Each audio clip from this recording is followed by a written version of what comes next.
Okay, marami pong nagtatanong magkano nga po ba ang kinita ni Naoya Inoue sa kanyang first fight sa Riyadh season na alam naman po natin na talagang 3 o 4 na higit pang mas malaki magpapremyo kesa sa mga ibang promotions.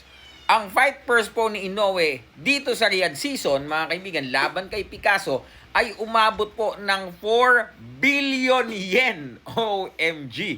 O katumbas po yan ng 25 million US dollars. Damn!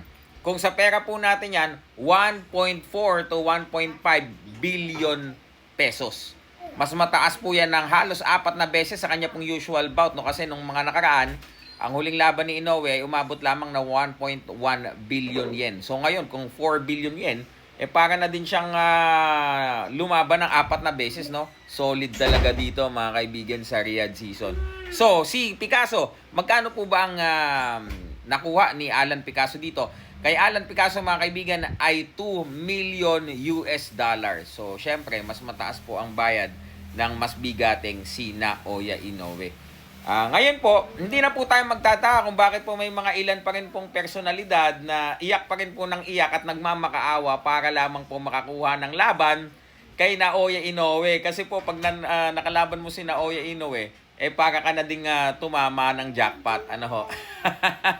Kaya ho, may ilan ho dyan na, Inoue, please fight me, Inoue. O yan. Yan po yan ang dahilan, mga kaibigan. Kasi, lalo na sa mga ilan na mga mas mabababang rounders, no? Halimbawa, ito, 12 rounds kasi ito kay Inoue. Pag nag-10 rounds ka lang, mas mababa. Pag nag-8 rounds ka lang, mas mababa pa. Lalo na kung mag-8 rounds ka lang tapos sa Japan yung laban, malaki-laki pa rin ang bagya kumpara sa Pilipinas. Pero pag 8 rounders ka sa Japan ka lumaban, mga nasa 340,000 yen yan or 2,000 US dollars or sa atin pong pera sa peso ay 100,000 pesos.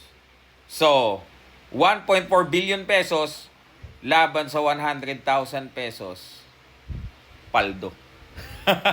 Ako po, Silver Voice TV. Ano pong masasabi nyo sa grabe, nakakalulang purse dito po kay Naoya Inoue? Peace.